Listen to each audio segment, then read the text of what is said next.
Ésaïe 21, 1 à 12. Oracle sur le désert de la mer. Comme s'avance l'ouragan du midi, il vient du désert, du pays redoutable. Une vision terrible m'a été révélée. L'oppresseur opprime, le dévastateur dévaste. Monte, Élam, assiège, Médie. Je fais cesser tous les soupirs. C'est pourquoi mes reins sont remplis d'angoisse. Des douleurs me saisissent, comme les douleurs d'une femme au travail. Les spasmes m'empêchent d'entendre. Le tremblement m'empêche de voir. Mon cœur est troublé. La terreur s'empare de moi. La nuit de mes plaisirs devient une nuit d'épouvante. On dresse la table. La garde veille. On mange. On boit. Debout, prince. Oignez le bouclier. Car ainsi m'a parlé le Seigneur. Va, place la sentinelle, qu'elle annonce ce qu'elle verra. Elle vit de la cavalerie, des cavaliers 2 à 2, des cavaliers sur des ânes, des cavaliers sur des chameaux. Et elle était attentive, très attentive. Puis elle s'écria comme un lion, « Seigneur, je me tiens sur la tour toute la journée, et je suis à mon poste toutes les nuits. Et voici, il vient de la cavalerie, des cavaliers 2 à 2. Elle prit encore la parole et dit, « Elle est tombée, Babylone. Et toutes les images de ces dieux sont brisées par terre. Ô mon peuple, qui a été battu comme du grain dans mon air, ce que j'ai appris de l'Éternel des armées, Dieu d'Israël, je vous l'ai annoncé. Oracle sur Duma, on me crie de Séhir. Sentinelle, que dis-tu de la nuit? Sentinelle, que dis-tu de la nuit? La sentinelle répond, le matin vient, et la nuit aussi. Si vous voulez interroger, interrogez. Convertissez-vous et revenez. Merci, Frère Neville. C'est bon de te revoir. Bonjour aux participants de notre étude biblique de ce matin, car nous aimons vous saluer au nom du Seigneur Jésus. Il y a quelques instants, alors que je descendais la route en voiture avec ma famille, je pensais à ces gens qui viennent à l'église par des journées comme celle-ci, alors que les routes sont glissantes, qu'il y a de la neige sur toute la région et que la route est dangereuse. Ils ne viennent pas simplement pour être vus, c'est dans un but qu'ils viennent. Et je suis très heureux de voir ce groupe ici ce matin qui montre encore aujourd'hui que la foi de nos pères est toujours vivante, qu'elle brûle dans le cœur d'hommes et de femmes partout. La parole vient d'être lue par notre frère Gene Gould au chapitre 21 du livre d'Ésaïe, d'où nous tirerons notre étude pendant un moment et ensuite nous prierons pour les malades. Alors, ce matin, j'aimerais tirer mon sujet du verset 11 au verset 12. Sentinelle, que dis-tu de la nuit? Et avant de commencer à parler, courbons la tête un instant pour la prière. Lord God, thou art the God of our fathers. Seigneur Dieu, tu es le Dieu de nos pères. Tu es le Dieu qui a soufflé le premier souffle de vie qu'il y ait eu sur la terre et qui a eu le contrôle de chaque vie jusqu'à aujourd'hui et qui en aura le contrôle pour toujours. Car tu es le créateur de toute la race humaine et de tout ce qui respire. Tu es le créateur. Happy this morning to believe in our hearts that your promises are true. Every one of Et nous sommes heureux ce matin de croire dans notre cœur que tes promesses sont vraies, chacune d'entre elles, et que dans l'une de ces promesses, tu as dit que là où 2 ou 3 étaient assemblés en ton nom, que tu serais au milieu de ton peuple, et que tu répondrais à leur appel. Et il y en a qui ont le cœur lourd aujourd'hui. Depuis que je suis entré dans l'église, je vois ceux qui sont sur des civières ou des brancards, et certains avec leurs manches retroussées à cause d'infections au bras. Et j'ai entendu dire que d'autres ont perdu des êtres chers. Et, oh, c'est un monde pécheur et méchant. Mais malgré tout, toutes ces choses doivent être maîtrisées par le Seigneur Jésus, qui nous a dit que toutes choses concourent au bien de ceux qui aiment Dieu. Et ce qui nous console ce matin, c'est de croire que beaucoup de ces choses sont là pour nous faire tomber à genoux. Et nous aimons penser au passage de l'Écriture qui dit « Ceux qui s'attendent au Seigneur renouvelleront leur force. Ils prendront leur vol comme les aigles. Ils courront sans se lasser. Ils marcheront sans s'épuiser. » Et comme le poète l'a dit, « Seigneur, enseigne-moi. Seigneur, enseigne-moi la patience. » Puissions-nous aujourd'hui, alors que nous nous attendons à entendre quelque chose provenant de la gloire et de la bouche de notre Sauveur par le Saint-Esprit, puissions-nous attendre patiemment d'entendre sa voix nous dire des choses aimables par sa parole et nous parler du pardon de nos péchés et de la guérison de nos maladies. Et puissions-nous quitter ce tabernacle ce matin tout joyeux et dire comme ceux qui revenaient d'Emmaüs, « Notre cœur ne brûlait-il pas au-dedans de nous alors qu'il nous parlait en chemin ?» Car nous croyons réellement qu'il est le Seigneur ressuscité, comme ils l'ont trouvé ce jour-là. Il est au milieu des gens. Nous ne nous lasserons pas, nos cœurs ne s'épuiseront pas. Puissions-nous renouveler notre foi en toi à chaque heure. Accorde-le, Père. Nous te demandons de bénir la parole écrite et de bénir les oreilles qui l'entendront et les lèvres de celui qui la prononcera, et que tu en reçoives la gloire, car c'est au nom de Jésus que nous prions. Amen. There is none of us that is immune from troubles. God has not promised to excuse us from all. Aucun de nous n'est à l'abri des soucis. Dieu n'a pas promis de nous mettre à l'abri de la maladie. Mais il est écrit que sa force est suffisante et qu'il ne nous éprouvera jamais au-delà de ce qu'il nous donnera la grâce de supporter. Nous avons donc la consolation de savoir ça. Abordons le sujet sans tarder pendant quelques instants. C'est quelque chose qui semble avoir été placé sur mon cœur ces dernières heures. Sentinelle, que dis-tu de la nuit? It was perhaps about between sundown and dark. And it would have been an awful day in the city. C'était peut-être environ entre le coucher du soleil et la tombée de la nuit.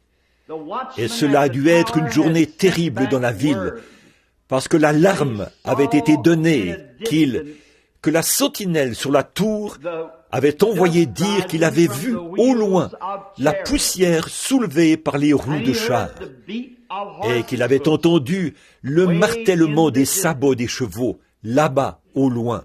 But as two young ladies would be standing at the well and in their young, pourtant, les deux jeunes filles debout près du puits, toutes jeunes, l'air juvénile, se disaient qu'elles avaient beaucoup d'autres choses auxquelles penser, plutôt que de penser aux paroles de cette sentinelle. Peut-être que ça n'avait pas tellement d'importance pour elles, parce qu'elles étaient à la fleur de leur jeunesse. Maybe it was because that there was to be a party that night. And these young ladies wanted to attend this party. Peut-être que c'était parce qu'il devait y avoir une fête ce soir-là et que ces jeunes filles voulaient y assister. Il semblait que l'avertissement de la sentinelle n'aurait aucun effet sur leur projet de plaisir mondain pour ce soir-là. So as the conversation would go on, and one young lady would say to another, "Isn't it too bad that in our Ainsi, day, alors que la conversation se poursuivait, L'une des jeunes filles a dit à l'autre, « N'est-ce pas dommage que, de nos jours, il y ait de tels troubles faits? Quelqu'un qui essaie de nous enlever les privilèges que nous avons et les plaisirs dont nous pourrions jouir. » And I believe that would just about cope with the modern version of today. Et je crois que cela pourrait correspondre à peu près à la version moderne d'aujourd'hui, où les gens s'imaginent que, lorsque vous essayez d'être vigilant et de les avertir des dangers qui approchent, ils semblent penser que vous n'êtes qu'un vieux schnock, quelqu'un qui essaie d'enlever toute leur joie de vivre.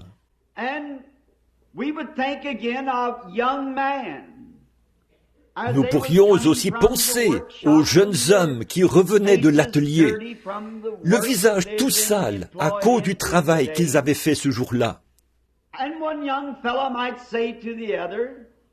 Et peut-être qu'un des jeunes hommes pourrait dire à l'autre, « Eh bien, dès qu'on se sera lavé et un peu arrangé, on pourra se rencontrer à la taverne, comme d'habitude. »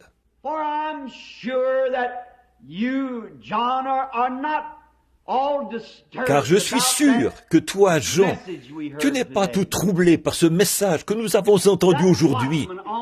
Cette sentinelle sur la tour, qui essayait de nous enlever toute notre joie de vivre, qui essayait de nous dire qu'il y avait un danger qui approchait.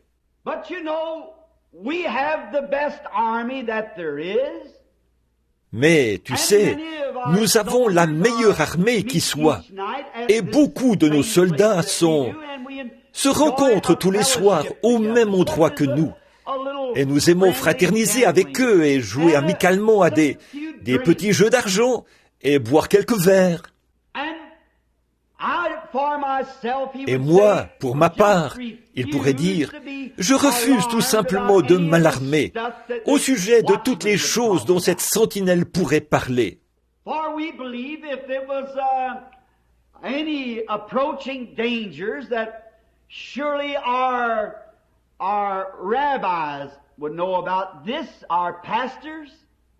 Car nous croyons que s'il y avait un danger quelconque qui approchait, c'est sûr que nos rabbins le sauraient, nos pasteurs, et ils nous en parleraient.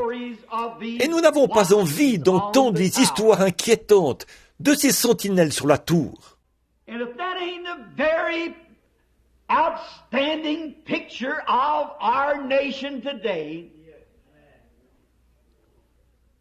Et si ce n'est pas là le tableau tout à fait remarquable de notre nation aujourd'hui, montrant que la jeunesse de notre pays, et pas seulement la jeunesse, mais les gens âgés de notre pays, sont devenus comme fous.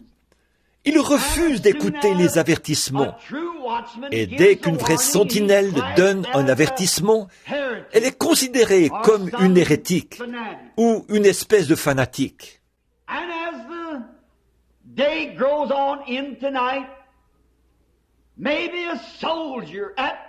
Et alors que le jour se transforme en nuit, peut-être qu'un soldat à la porte, qui garde la porte, devient un peu agité, et il s'approche du guetteur voisin et lui dit, « Crois-tu qu'il soit possible que cette sentinelle ait raison ?»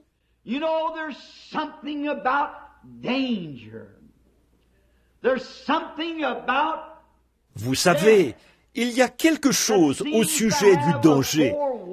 Il y a quelque chose au sujet de la mort qui semble produire un avertissement.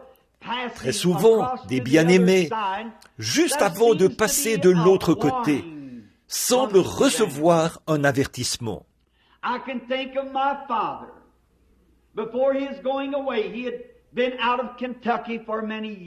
Je peux penser à mon père avant son départ. Il avait quitté le Kentucky depuis bien des années.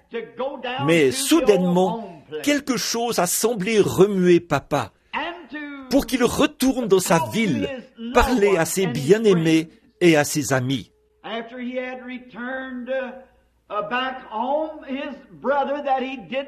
Après son retour à la maison, son frère, qu'il n'avait pas eu l'occasion de voir, avaient été étrangement avertis de venir le voir à Jeffersonville.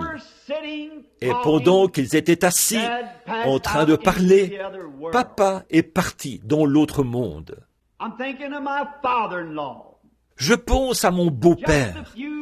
Quelques jours avant son départ, il m'a dit, « Billy, allons chasser l'écureuil, toi et moi, au nord d'Utica.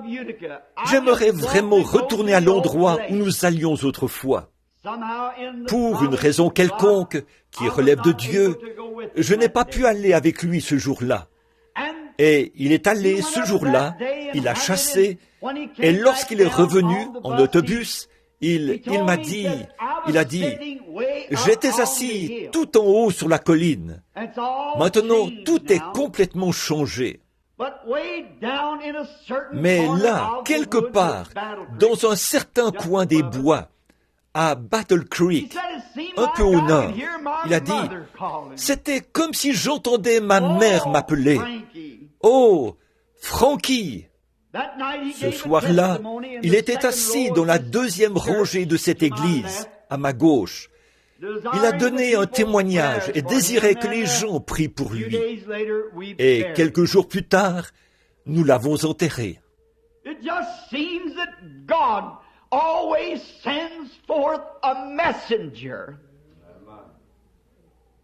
Il semble que Dieu envoie toujours un messager. C'est sa bonté et sa grâce de donner à ceux qui ont le cœur sincère un avertissement des choses qui sont sur le point d'arriver.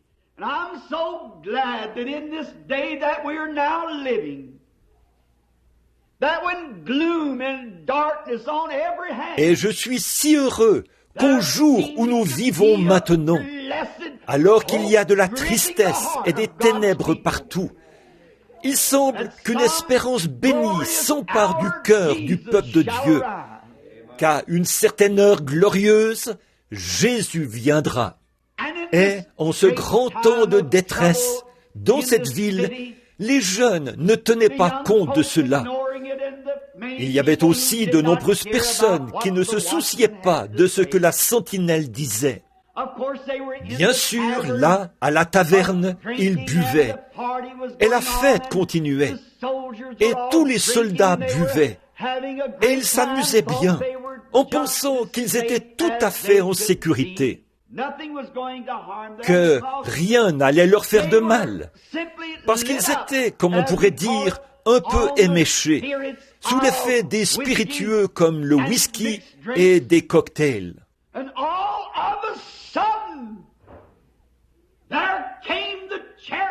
Et tout à coup, les chars sont entrés dans la ville. Les portes de la taverne ont été défoncées, ainsi que celles des maisons. Les instruments de destruction étaient à l'œuvre, simplement parce qu'ils avaient refusé d'écouter l'avertissement de la sentinelle.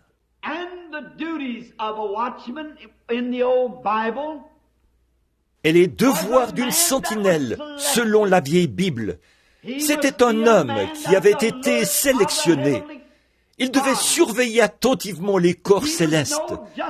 Il devait connaître parfaitement la position des étoiles pour pouvoir donner l'heure exacte aux gens.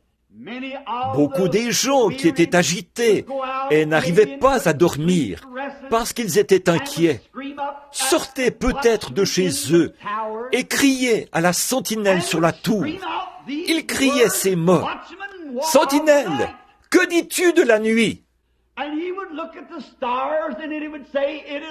Il observait les étoiles et leur disait ensuite: « Il est telle et telle heure. » Puis ils retournaient dans leur lit ou à l'endroit qu'ils avaient choisi pour y demeurer et attendaient que le jour se lève lorsque la nuit accablante, fatigante et épuisante serait terminée.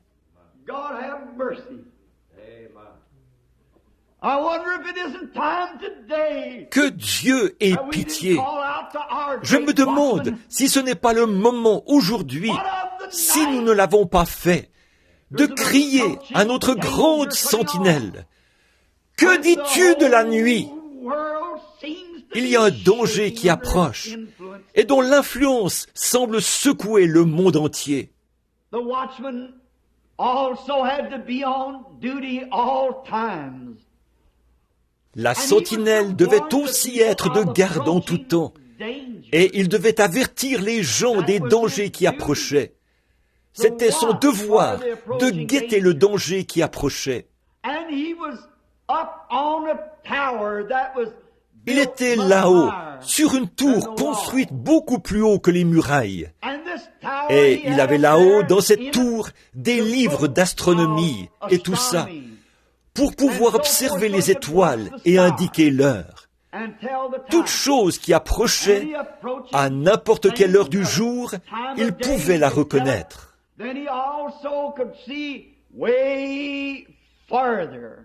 Et il pouvait aussi voir beaucoup plus loin que quiconque au niveau du sol. Il pouvait voir plus loin que quiconque sur la muraille, parce qu'il était plus haut.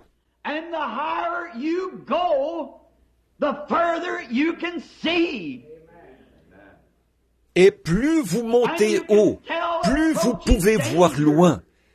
Et vous pouvez reconnaître les dangers qui approchent, bien avant ceux qui sont sur la terre.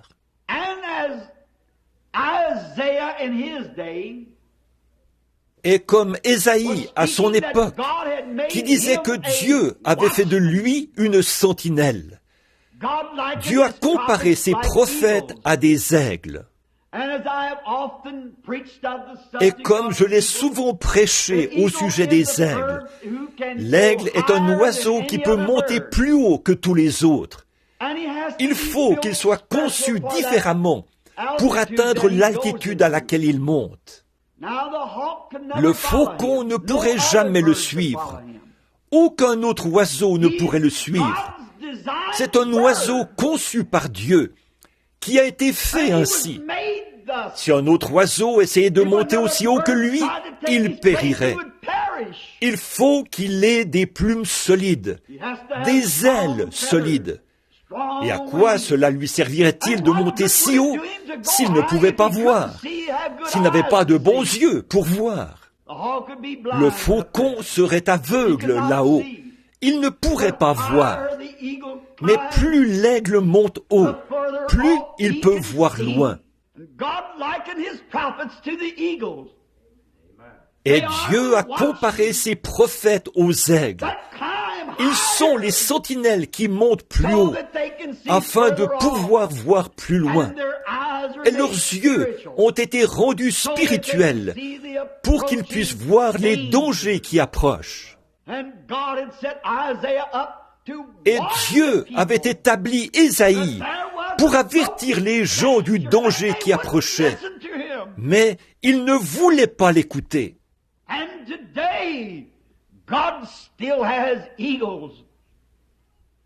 Et aujourd'hui, Dieu a encore des aigles, ou des messagers, ou des hommes sur la tour, qui montent dans l'esprit, bien au-delà de tous les mécanismes, de toutes les bombes atomiques et de toutes les recherches scientifiques.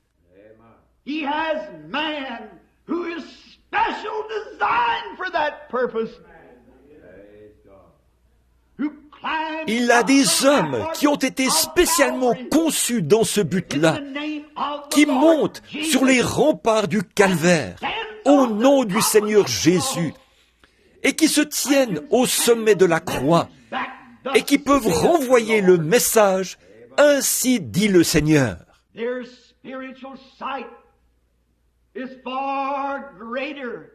Leur vue spirituelle est beaucoup plus étendue que celle des sacrificateurs dans le temple, bien au-delà de celle de l'homme ordinaire, de toute condition sociale, car ils ont été conçus spécialement pour exercer les fonctions auxquelles Dieu les a appelés.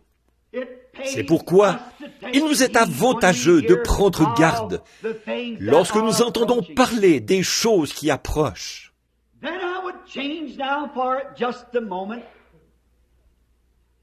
Là, j'aimerais faire un changement pendant un instant. J'aimerais attirer votre attention sur le roi de ces aigles, ou de ces prophètes, ou de ses guetteurs sur la tour. Il s'agit du Seigneur Jésus lui-même.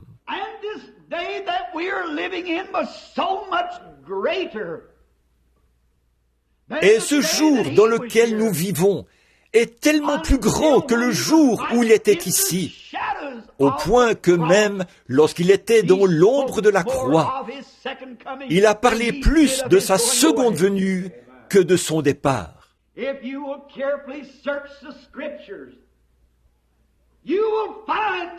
Si vous sondez attentivement les Écritures, vous trouverez que, juste avant son départ, il a prophétisé les choses qui allaient se produire en ce jour-ci. Il savait qu'il devait être crucifié. Il savait qu'il devait souffrir, l'innocent pour le coupable. Il savait qu'il allait ressusciter et sortir de la tombe le troisième jour. Il savait qu'il n'y avait aucune puissance qui puisse le retenir dans la tombe, parce que la parole de Dieu avait dit « Je ne permettrai pas que mon saint voie la corruption, et je n'abandonnerai pas son âme dans le séjour des morts. » Et il n'y avait aucune puissance qui puisse anéantir cette prophétie. Sa parole sera vraie, et ses paroles s'accompliront en leur saison. Et il avait confiance, selon ce que le Père avait dit, que le Père était capable de tenir sa parole. C'est pourquoi, avec son grand cœur à l'intérieur de lui, qui était le trône de Dieu, il savait dans son cœur que ces grands temps d'épreuve viendraient pour éprouver toutes les nations et pour éprouver tous les peuples. Ainsi donc, il savait que la grande question qui se posait n'était pas de savoir s'il ressusciterait, ou bien s'il serait crucifié selon les Écritures, ou s'il monterait dans les hauteurs et que le Saint-Esprit viendrait. Mais la question était, y aura-t-il encore de la foi sur la terre à sa venue? Et comment vient la foi? En entendant la parole de Dieu. C'était ça sa question. Y aura-t-il de la foi sur la terre quand je viendrai? Trouvera-t-il des gens qui croient sa parole?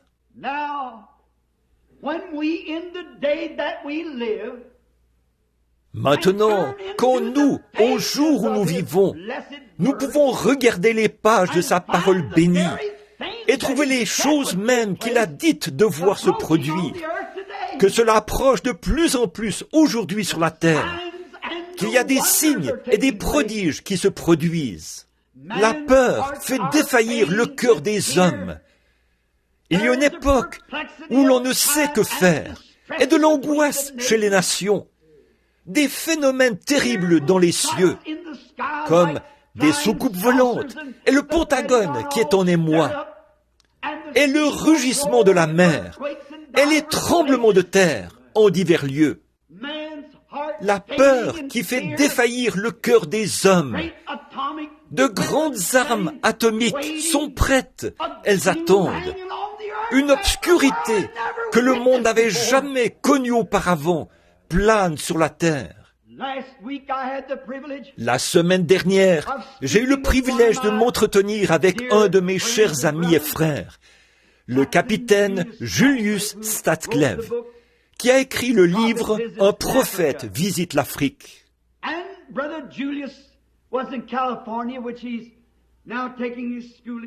Frère Julius était en Californie, où il est en train d'étudier pour devenir major dans l'armée. Et les militaires l'ont emmené pour un long interrogatoire.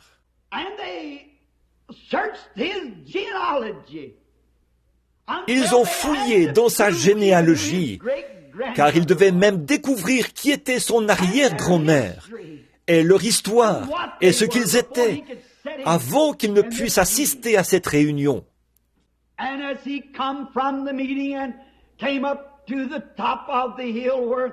Et alors qu'il revenait de cette réunion, Il était monté au sommet de la colline où nous logions avec des amis.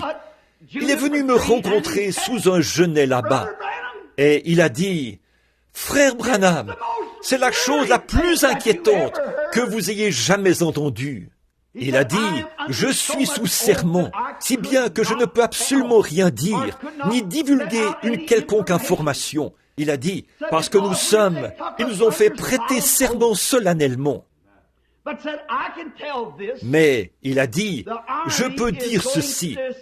L'armée va cesser d'exister. Ils n'auront plus d'armée, plus que quelques gardes ici ou là. Ils n'auront plus d'aviation.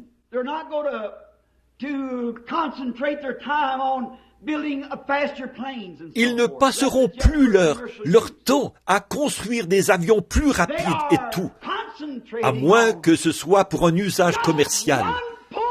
Ils se concentrent sur le fait de n'avoir qu'à appuyer sur la gâchette une seule fois. Il se produira un anéantissement total.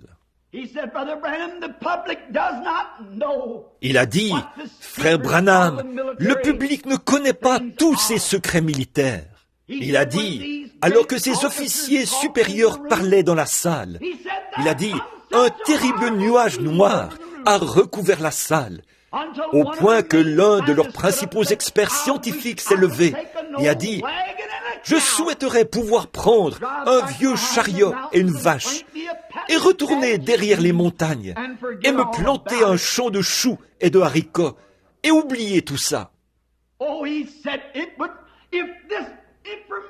Oh, il a dit, si cette information se répandait dans le public, le monde entier paniquerait. Le danger approche.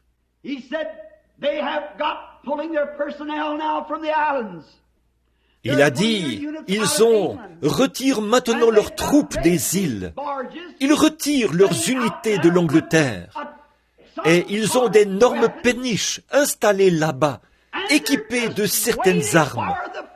Et ils ne font qu'attendre la première vrille de missiles. Et toutes les nations se déchaîneront au même moment.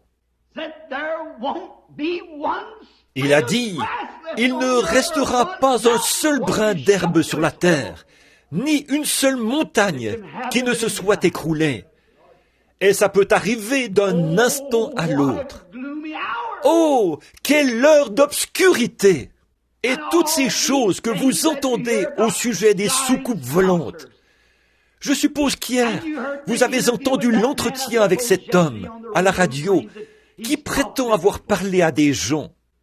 Je ne veux pas manquer d'égard envers cet homme, mais toutes ces explications sont contraires à la parole.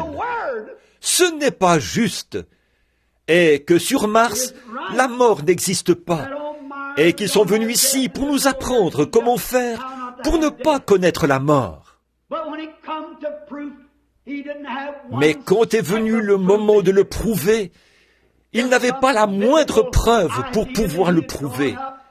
C'était juste une idée mythique qu'il avait élaborée. Et à mon avis, c'est faux, parce que ce que la Bible dit est différent de ce qu'il a dit. Je pourrais peut-être exprimer ce que je pense au sujet des soucoupes volantes. Je ne crois pas qu'elles soient des ombres. Je ne crois pas qu'elles soient mythiques. Je crois, et ça ne veut pas dire que ce soit juste. Ça, c'est seulement mon opinion. Le Seigneur ne m'a pas dit que c'est ce qu'elles sont, mais en regardant dans les Écritures, car c'est là que nous trouvons ce qu'il en est de toutes choses.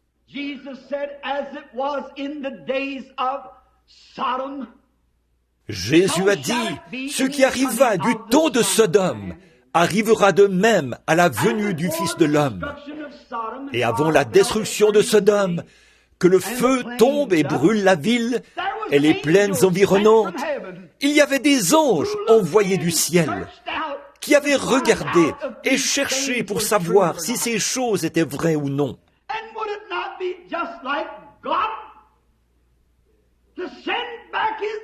Et ne serait-ce pas simplement comme Dieu de renvoyer ses anges pour investiguer et se renseigner juste avant que la grande destruction n'arrive. And did you notice there was one angel who came, who visited us. Et avez-vous remarqué, il y avait un ange qui est venu, qui a visité un vieil homme qui avait pris une décision pour Dieu, que le monde méprisait, et qui vivait dans une tente dans le désert, parce que quelqu'un avait fait un choix et pris toute sa richesse. Mais il a dit, ça ne fait rien, je vais simplement rester ici dans la volonté de Dieu. Je préférerais être dans la volonté de Dieu plutôt que d'avoir tout l'argent que le monde pourrait me présenter sur un plateau. Et aussitôt que cette ultime décision a été prise, alors l'ange du Seigneur est venu auprès d'Abraham et a dit, « Regarde vers l'est, vers l'ouest, vers le nord et vers le sud.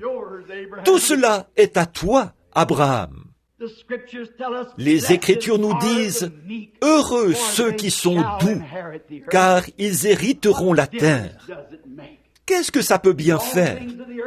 Toutes les choses de la terre périront avec la terre, mais Dieu ne pourra jamais périr.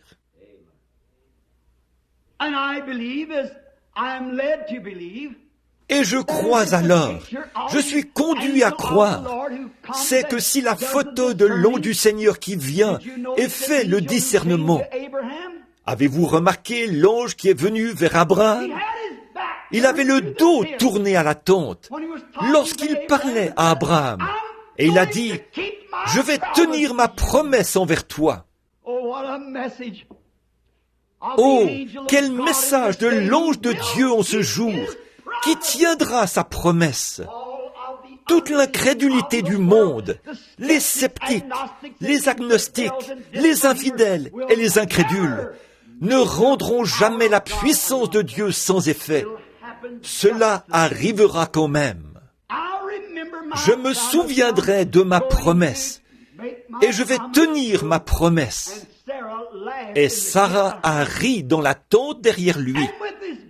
Et avec le dos tourné à la tente, il a dit, « Pourquoi Sarah a-t-elle ri ?» Et Sarah est sortie en courant et a dit, « Je n'ai pas ri » parce qu'elle avait peur. Quel genre d'homme était-ce? Je me demande quel genre de sentinelle était alors sur la tour. Quel genre de personnage est avec nous, me tournant le dos, et qui pourtant a su que j'ai ri dans la tente. Souvenez-vous, il était la sentinelle. Alors il s'est retourné et il a dit, « Oui, tu as ri. » Et elle a eu peur. Donc nous voyons de nouveau qu'en ce jour, juste avant la venue du Seigneur, ces mêmes êtres doivent revenir. Et je me demande, alors que nous regardons autour de nous et que nous voyons leur nature, que nous observons ce qu'ils font, je me demande si beaucoup de ces apparitions mystérieuses ne sont pas exactement celles que Jésus avait annoncées. Il y aura des signes en haut dans les cieux et sur la terre. Il y aura de l'angoisse chez les nations, un temps où l'on ne sait que faire, des tremblements de terre en divers lieux et des hommes qui meurent de défaillance cardiaque. Pas des femmes, des hommes. Les femmes ne meurent pas très souvent de problèmes cardiaques. Ce sont les hommes. C'est l'accomplissement de ce que Jésus avait dit qui arriverait. C'est exactement ce qu'il avait dit qui arriverait. Et puis, nous pourrions continuer à parler pendant des heures de tous les prophètes et de ce qu'ils ont prophétisé pour aujourd'hui. Cela ne pousserait-il pas quelqu'un à crier « Sentinelle, que dis-tu de la nuit ?»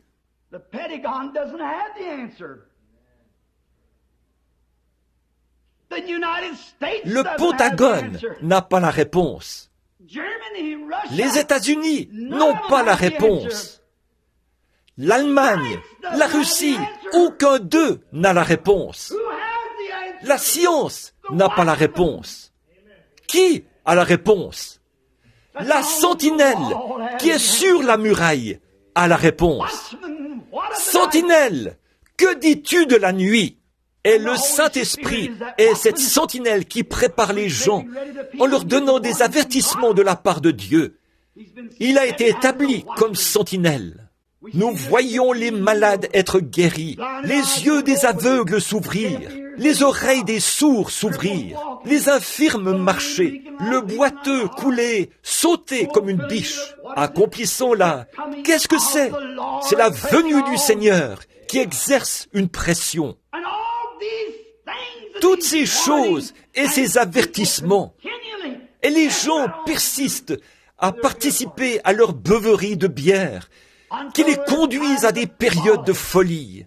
Ils se mettent à rigoler, et ils dansent, et ils mangent, et ils boivent, et ils se marient, et ils marient leurs enfants, comme Dieu a dit que ce serait. Pas moyen de les arrêter. D'ailleurs, si vous remarquez, dans ce grand âge de l'Église, selon Apocalypse 3, cet âge-ci, maintenant, qui est l'âge dans lequel a été donnée l'étoile du matin, juste avant la venue.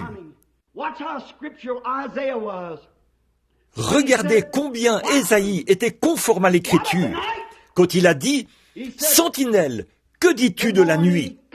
Il a dit « Le matin vient, et la nuit aussi. » Quoi? Le matin vient, mais la nuit vient avant le matin. Qu'est-ce que c'était? Tout le monde sait que, juste avant l'aube, dans les heures qui précèdent l'arrivée du jour, il fait plus sombre que jamais. Oh,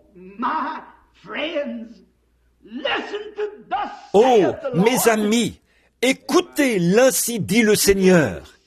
Si vous me considérez comme son serviteur, c'est maintenant, juste avant l'aube.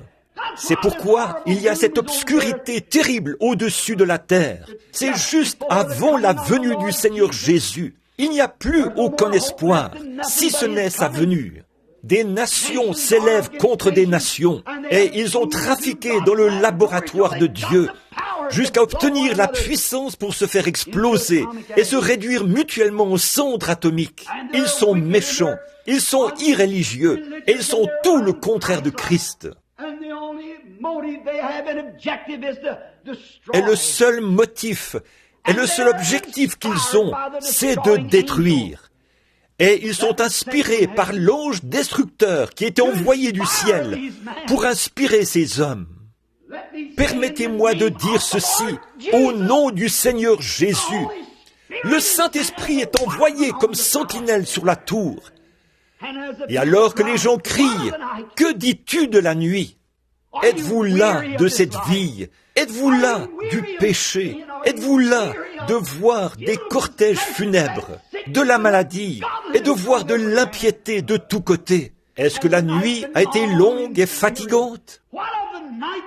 Que dis-tu de la nuit, sentinelle? Il a dit, le matin vient. Vous voyez le réconfort? Et la nuit aussi vient. Qu'est-ce que la nuit? Regardez combien Ésaïe était en parfaite harmonie avec l'Écriture. Dans le cours normal de la nature, le rapprochement du soleil provoque toujours une densification des ténèbres, et cela s'assombrit. À l'aube, il fait plus sombre qu'à aucun autre moment de la nuit.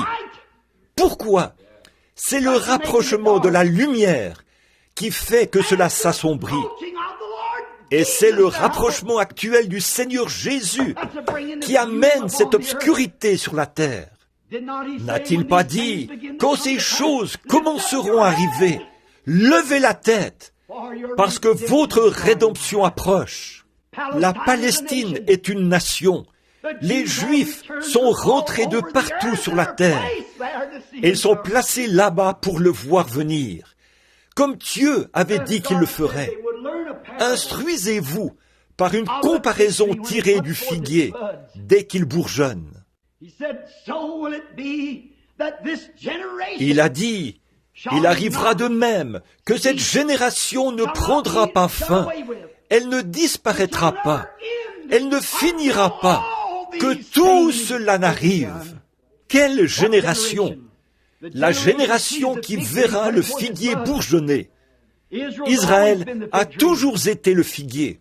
Ce qu'a laissé le gazam, le asile l'a dévoré, a dit Joël. Ce qu'a laissé le asile, l'ankylostome l'a dévoré. Et ce que l'ankylostome a laissé, la sauterelle l'a dévoré. Et si vous prêtez attention, il s'agit du même coléoptère. Chacun de ces insectes qui dévorent l'arbre est le même insecte, mais à un stade différent. Le même péché et la même incrédulité qui avait commencé à dévorer les Juifs, disant que Jésus n'était pas le Christ, sont ceux qui dévorent cet arbre jusqu'à ce qu'il n'en reste plus qu'une souche stérile. Et le prophète l'a vu et il a pleuré. Mais le Seigneur a dit, « Je vous remplacerai, dit l'Éternel, toutes les années que les asiles, les sauterelles et les gazams ont dévoré. » Et pour la première fois depuis 2500 ans, les Juifs retournent dans leur patrie. Cette génération ne sera pas supprimée, ne passera pas, que toutes ces choses ne soient accomplies.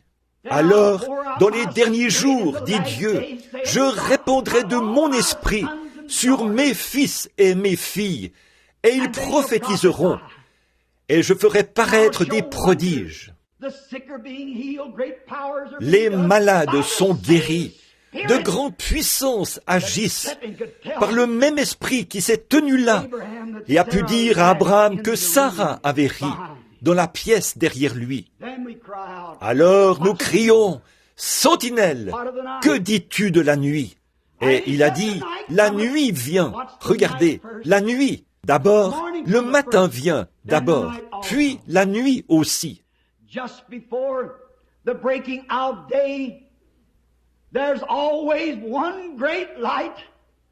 Juste avant l'aube, il y a toujours une grande lumière qui est toujours placée dans les cieux, et c'est l'étoile du matin. Quand vous voyez l'étoile du matin devenir brillante, de plus en plus brillante, alors la terre devient de plus en plus sombre.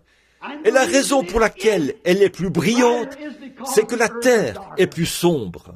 Et l'Église de ces derniers jours, le corps de Christ, appelé à sortir, est élu.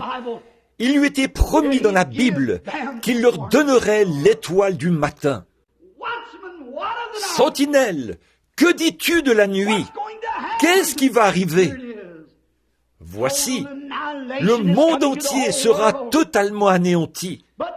Mais avant que l'anéantissement se produise, l'Église de Jésus-Christ partira dans l'enlèvement pour rencontrer son Seigneur.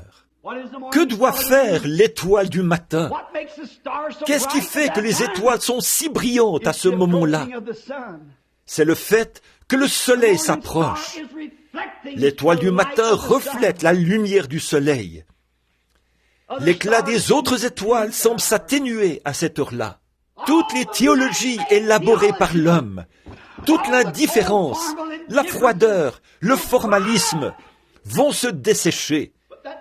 Mais la sentinelle qui se trouve là-bas sur la tour, avec l'étoile du matin, reflètera le vrai message du Seigneur Jésus, qui va bientôt s'approcher, parce qu'il brille de plus en plus, constamment, alors que le soleil commence à se lever. Oh, je dirais, étoile du matin, levez-vous et brillez pour la gloire de Dieu, car l'obscurité de minuit est venue sur la terre, et il y a une obscurité profonde sur les gens. Mais le matin vient, et les étoiles devraient projeter leur lumière.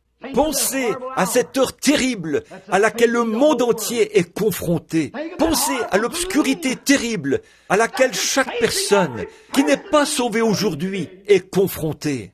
Toutes les nations, toutes les montagnes, toutes les fermes et toutes les maisons dont elles se glorifiaient seront réduites en poudre, redeviendront des cendres volcaniques en un instant, en un clin d'œil. Mais ceux qui aiment le Seigneur, ceux qui ont la lumière de l'étoile du matin, parce qu'ils gardent les yeux sur lui, et non sur les choses du monde. Et comme Paul l'a écrit dans sa dernière épître, avant qu'il quitte la terre, alors qu'il était épuisé, tondu et fatigué. Oh, quelle compassion je ressens pour ce petit juif. Quand il a dit que personne ne me cause des ennuis, j'ai combattu le bon combat et j'ai achevé la course. J'ai gardé la foi. Désormais, il y a une couronne de justice que le Seigneur, le juste juge, me donnera ce jour-là. Ensuite, il a pensé aux étoiles du matin qui allaient venir. Il a dit, non seulement à moi, mais à tous ceux qui auront aimé son avènement. Oh, levez vos têtes, votre rédemption approche. Sentinelle, qu'est-ce qui fait que le journal parle de ça? Qu'est-ce qui fait que la science a peur de bouger? Qu'est-ce qui fait que le Pentagone a peur de diffuser l'information? Parce que les gens se suicideraient et jetteraient leur argent dans les rues et tout. Qu'est-ce qu'il y a? Qu'est-ce que c'est? Que dis-tu de la nuit? Le matin vient, c'est exact. De quoi s'agit-il? C'est l'aube, le matin qui vient, et cela fait jaillir la lumière. Cela fait qu'une obscurité profonde vient juste avant que la lumière commence à briller. Je suis si heureux d'être un chrétien. Je suis si heureux d'être sa sentinelle, l'une d'entre elles, qui se tient debout sur la muraille et qui crie « Préparez-vous à rencontrer Dieu !» car l'heure de sa venue approche.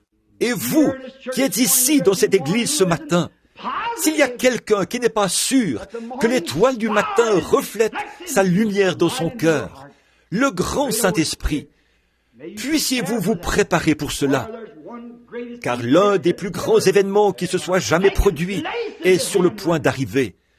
Nous sommes au bord de la chose, en train d'observer une mise en scène.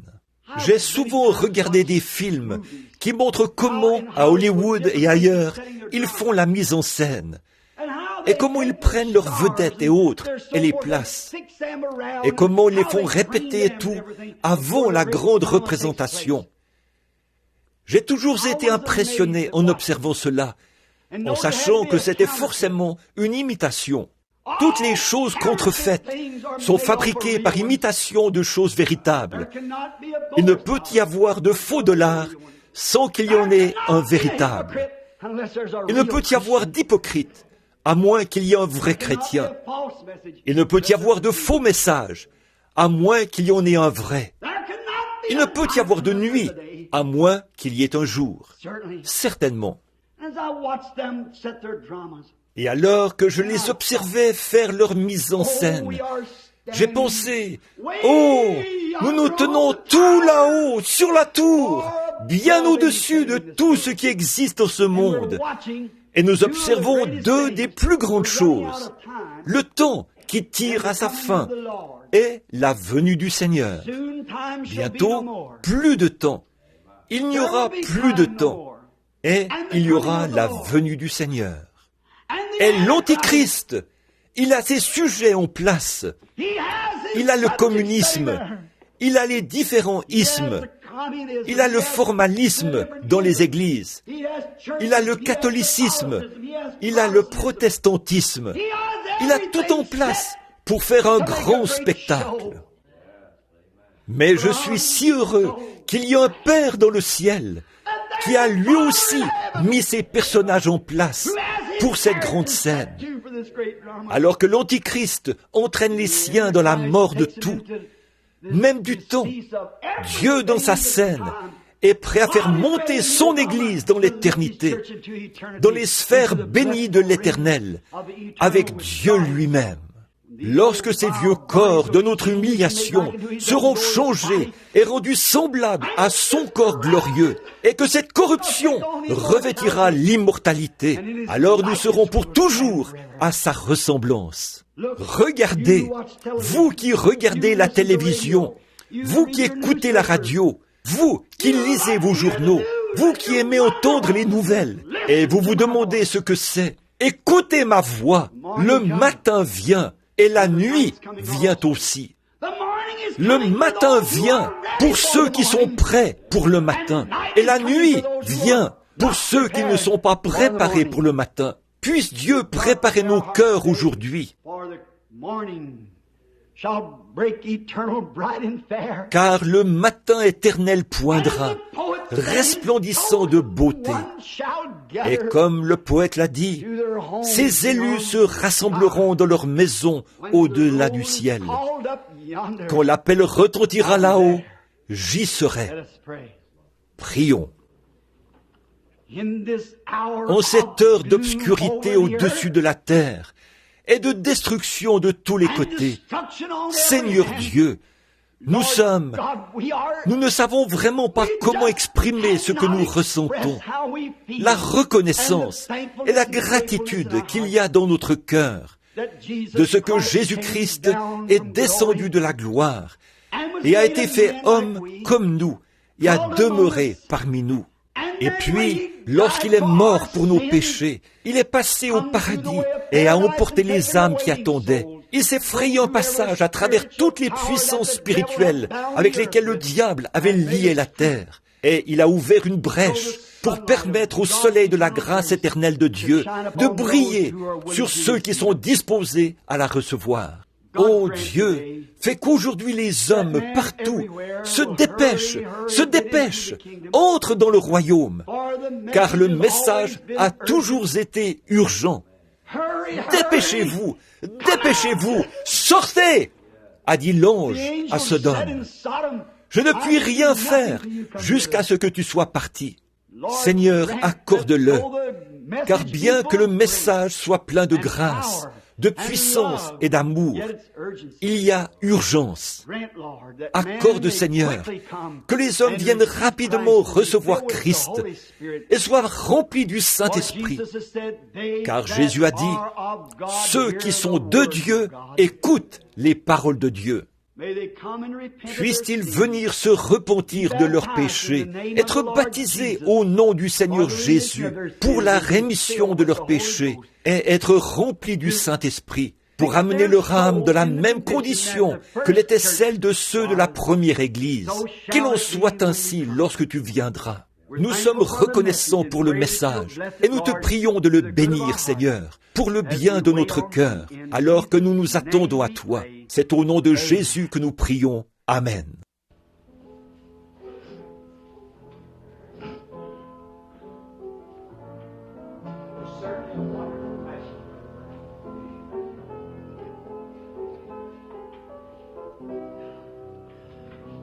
One by one we'll gain the portal, there to dwell with the immortal. When they ring those golden bells,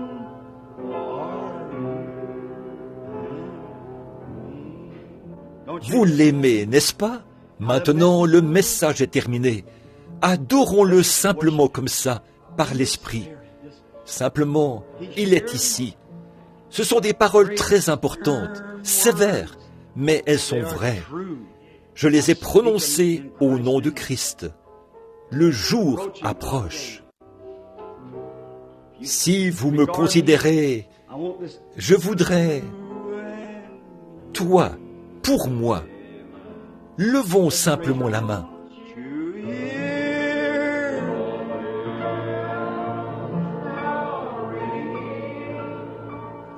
don't you hear the angels sing? 'Tis our glory, hallelujah, jubilee. In that far off sweet forever, just beyond the shining river, when they ring those golden bells, are you and Pendant qu'elle rejoue cela, serrons la main à quelqu'un à côté de nous. how sweet forever, just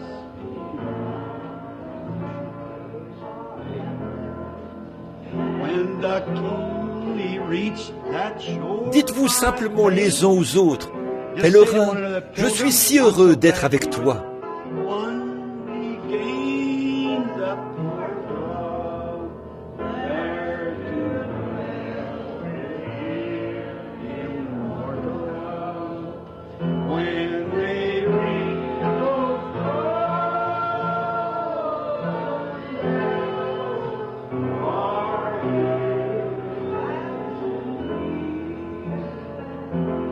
Don't you hear?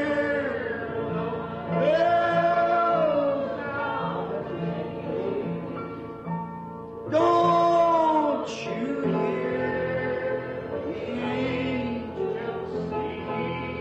Qu'est-ce que c'est? It's a glory, hallelujah,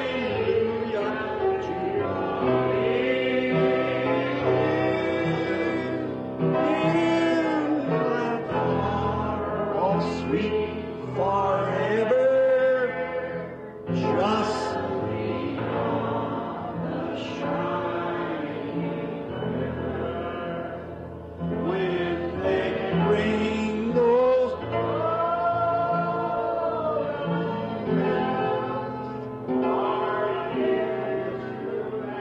Ça me rappelle quelque chose. Ma femme, là-bas au fond, s'en souvient bien. J'ai eu le privilège de visiter la vieille église Pisgah, un institut biblique en Californie. J'ai eu une réunion du soir avec eux. C'est la vieille, l'originale maison de puissance. Quel endroit merveilleux! J'ai rencontré le pasteur, frère Smith. Vous savez, ils impriment un journal. Ils reçoivent de l'aide. Ils ne recueillent pas d'offrandes. Tout est gratuit. Et ils existent depuis une 50aine d'années. Elle a été fondée par un médecin estropié qui était venu en Californie chercher de l'aide. Le médecin lui a dit « On ne peut rien faire pour vous ». Je crois que c'est le regretté Dr. Price ou quelqu'un d'autre qui, un matin, avait prié pour lui, là-haut dans une pièce. Apparemment, il n'a pas vu de résultat immédiat. Ça ne veut rien dire. Alors, il s'est mis en route. Il a dit, d'une façon ou d'une autre, je crois quand même. Et lorsqu'il a avancé le pied pour descendre du trottoir, sa jambe estropiée s'est redressée. Il a fondé le foyer Pisgah. L'autre soir, j'étais là-bas, en train de prêcher.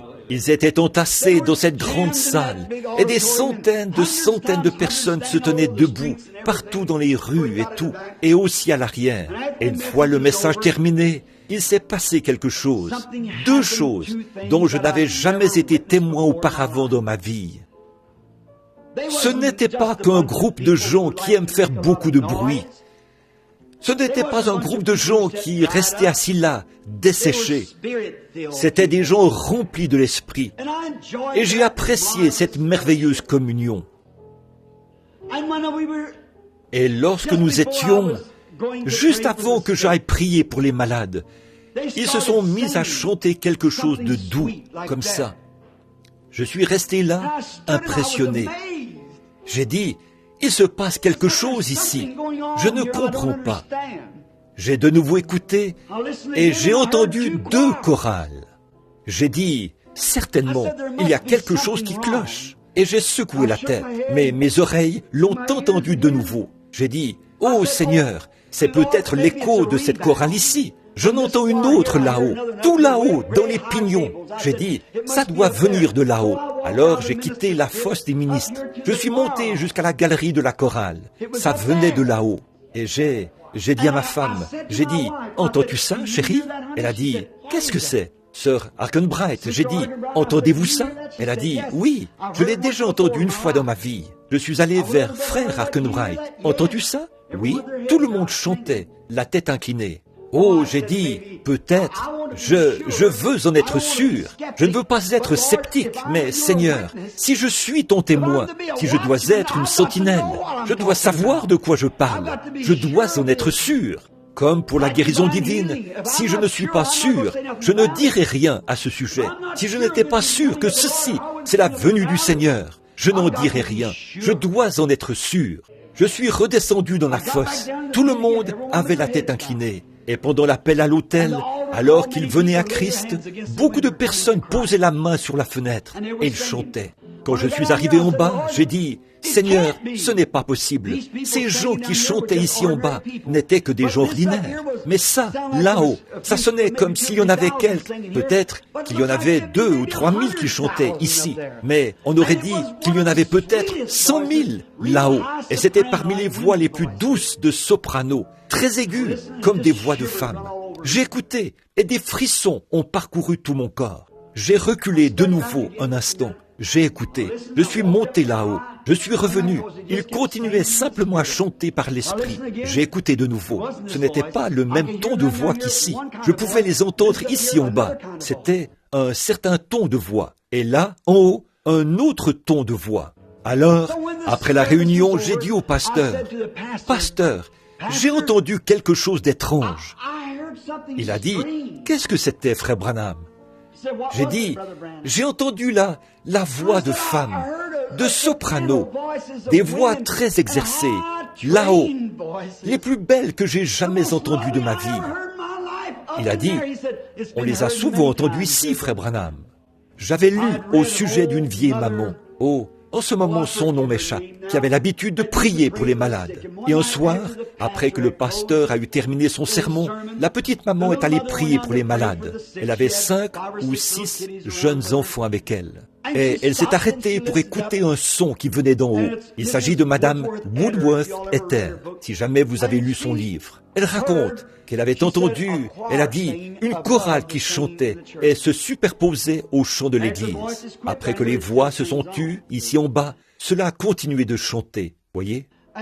Et moi, je me tenais là. Et au même moment, tout au fond, à l'arrière du bâtiment, vous voyez combien c'est fait dans l'ordre, parfaitement. Maintenant, je crois vraiment au parler en langue. Je crois que c'est un don de Dieu qui est dans l'Église. Je crois que cela a été mal utilisé, tout comme d'autres écritures ont été mal utilisées. Mais il y en a un authentique, oui. Et cet homme s'est levé à l'arrière du bâtiment, tout au fond, et a dit environ 4 ou 5 mots dans une autre langue. Pas juste c'était un dialecte. Vous pouviez l'entendre. Tout le monde était silencieux. Et quelque chose est venu sur moi.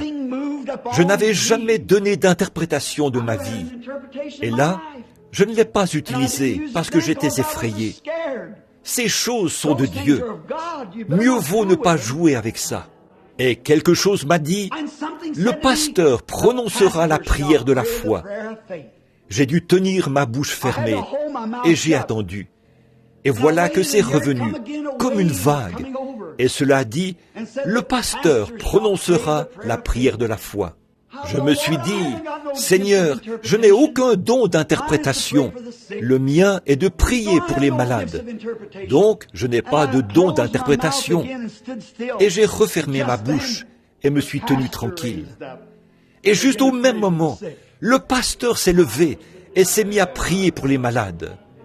Oh, il est Dieu! Les maladies ont été guéries dans tout le bâtiment, partout. Qu'est-ce que c'est? L'arrivée de l'aube. Il reste encore un petit sarment. Ne vous en faites pas. Dieu n'est jamais resté sans témoin. J'ai confiance maintenant que quelque chose d'important, de mystique, quelque part, peut-être pas par une voix angélique, mais que quelque chose fera savoir à chaque pécheur, s'il y en a dans ce bâtiment, que la nuit devient de plus en plus sombre sur la terre et qu'une obscurité profonde s'installe. Mais la venue du Seigneur est proche et c'est ce qui produit ça. Et en tant que votre sentinelle, je dirais, le matin vient. Tenez-vous prête, étoile du matin, brillez. Combien aimerait qu'on se souvienne d'eux dans la prière de clôture avant de partir? Levez simplement la main. Dieu bien-aimé, tu vois les gens lever la main. Ils le font avec sincérité. Bon nombre d'entre eux ont cherché dans les journaux. Ils ont cherché chez les philosophes, dans des livres et des articles sur différents sujets. Mais ils ne trouvent pas de réponse. Mais la voici ce matin, dans la Bible.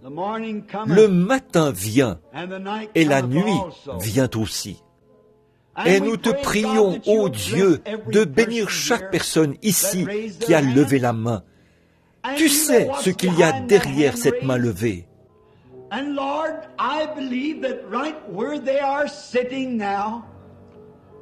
Et Seigneur, je crois qu'exactement là où ils sont assis maintenant, que le Dieu omniprésent est capable de leur distribuer leur part d'héritage de l'Esprit qu'ils recherchent en cette heure. Donne à chacun, Seigneur, à cause de ta parole et de leur désir et de ta promesse divine, qui ne peut pas faillir. Puissent-ils recevoir ce pourquoi ils ont levé la main, alors que j'offre cette prière en leur faveur. Au nom du Seigneur Jésus, puissent-ils le recevoir. Amen.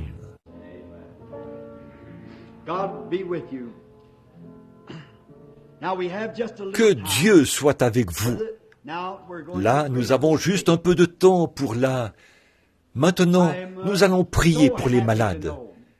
Je suis si heureux de savoir qu'il y a de l'espoir pour les malades. Je suis l'Éternel qui pardonne toute ton iniquité, qui guérit toutes tes maladies. Et j'ai, tout à l'heure, aussi étrange que cela puisse paraître, j'étais poussé vers une jeune maman étendue là, sur cette civière. Elle est atteinte de la maladie de Hodgkin. Et je crois que c'est sa mère qui est assise ici près d'elle. J'en suis pas mal sûr.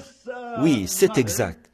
C'est cette maman qui me parlait de son enfant et j'essayais de l'encourager. Et il y aura aussi un appel après ce message. Selon moi, le salut passe en premier. La guérison passe en second. Une guérison pourrait durer jusqu'à la fin de votre vie, bien des années. Elle pourrait vous procurer du bonheur et de la joie pendant que vous êtes ici sur terre. Mais cela cessera à votre mort. Mais une âme qui est sauvée à la vie éternelle, elle ne peut plus périr et rien ne peut vous l'enlever. C'est enregistré dans les livres de Dieu comme devant ressusciter dans les derniers jours. La grande chose, c'est celle qui vient en premier. D'abord, le royaume de Dieu et sa justice. Les autres choses seront ajoutées. J'aimerais simplement vous donner le témoignage d'une guérison de cette horrible maladie dont souffre cette jeune femme. Il y a quelque temps, ils sont peut-être ici ce matin. Je ne suis pas ici assez souvent pour savoir qui est qui. Il y en a beaucoup d'entre vous que je ne connais pas. Mais il y avait une jeune fille ici dans notre école secondaire. Elle souffrait de cette maladie de Hodgkin. Et elle avait été emmenée chez le médecin comme d'importantes grosseurs étaient apparues sur son corps. Ils ont alors prélevé un morceau de la grosseur et l'ont envoyé pour analyse afin de savoir ce que c'était. Voici le rapport. Maladie de Hodgkin incurable. La mère ne voulait pas que sa fille sache quel était son problème. Alors les médecins ont conseillé à la mère de la laisser simplement continuer d'aller à l'école, car il ne lui restait plus que quelques jours à vivre. Ça finit par se propager jusqu'au cœur. Et la maladie de Hodgkin est une forme de cancer, nous le savons. Ils ont donc renvoyé la jeune fille à l'école pour la laisser mourir. La mère était dans tous ses états. Elle m'a téléphoné et m'a dit, « Je veux l'amener. » Mais je comprends, frère Branham, que souvent dans vos lignes de prière, vous nommez les maladies lorsque vous êtes sous l'inspiration de l'Esprit. Elle a dit, « Seriez-vous assez gentil, si le Saint-Esprit vous révèle quelque chose au sujet de l'enfant, de ne pas le dire. » Eh bien, j'ai dit, je ne pense pas qu'il le révélerait s'il ne voulait pas que cela soit connu. J'ai dit, je ne le pense pas vraiment. Et ici, dans mon propre tabernacle, je tiens rarement ce genre de réunion. J'ai dit, je prie simplement pour les malades. Et la jeune femme est entrée dans la ligne de prière. Et j'ai demandé à sa mère, êtes-vous chrétienne? Elle a dit, non. J'ai dit, est-ce que votre fille est chrétienne? Non. J'ai dit, c'est terrible de quitter le monde comme ça. Et j'ai dit, vous ne la reverrez jamais plus si elle part dans cet état-là. Alors, quand la jeune fille est entrée dans la pièce ce matin-là, elle a passé exactement au même endroit où l'on avait prié pour l'autre jeune fille. On va aussi prier pour cette jeune fille-ci dans quelques minutes. Je lui ai demandé, je la connaissais, j'ai dit, êtes-vous la jeune fille de l'école secondaire ici? Elle a dit, oui. J'ai dit, êtes-vous au courant de votre maladie? Elle a dit, les médecins me disent qu'ils pensent que tout ira bien. Eh bien, j'ai dit, qu'arriverait-il si c'est le contraire qui se produisait? Êtes-vous chrétienne? Elle a dit, non monsieur, je ne le suis pas. J'ai dit, aimeriez-vous être une chrétienne? Elle a dit, oui. Alors j'ai dit, voudriez-vous donner votre cœur à Christ? Elle a dit qu'elle le ferait. Sa mère est arrivée en courant. Elle a dit qu'elle le ferait aussi. Et je les ai baptisées toutes les deux, ici même, dans le baptistère. J'ai prié pour la jeune fille. Et le temps a passé. Finalement, après quelques jours, la fille a commencé à aller mieux, bien qu'elle ne sache pas ce qui n'allait pas chez elle. Après un certain temps, ils l'ont fait revenir pour un examen, et ils n'en ont pas trouvé la moindre trace. Il y a un... Je n'aime pas gonfler les choses en parlant des gens, mais j'aime être honnête à leur propos. Il y a un homme bien connu dans cette ville.